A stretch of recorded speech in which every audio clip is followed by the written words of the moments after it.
Just a small, go up the edge and a small back up real fast and lift. Yeah. Alright. When you're ready for that strike, take a breath and get prepared for it. If you try too hard and start panicking, it's going to get a stick and you're going to have a hard time doing it.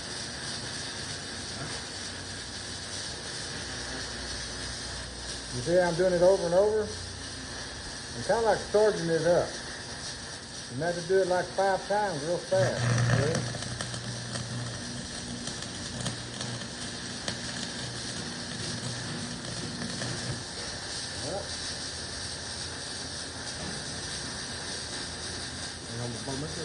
Alright, sometimes you need to charge it up. When you see that, when it get going, try to stop moving it and let the rod do its job. Stop moving it, lift, 1, 2, touch. Keep doing that till you get it going. Alright, now burn the rods up to that number. 7018. Like you burn it below it or above it, it don't matter. If you burn it up below that number, you're going to get your insulator hot right here and you end up burning it up.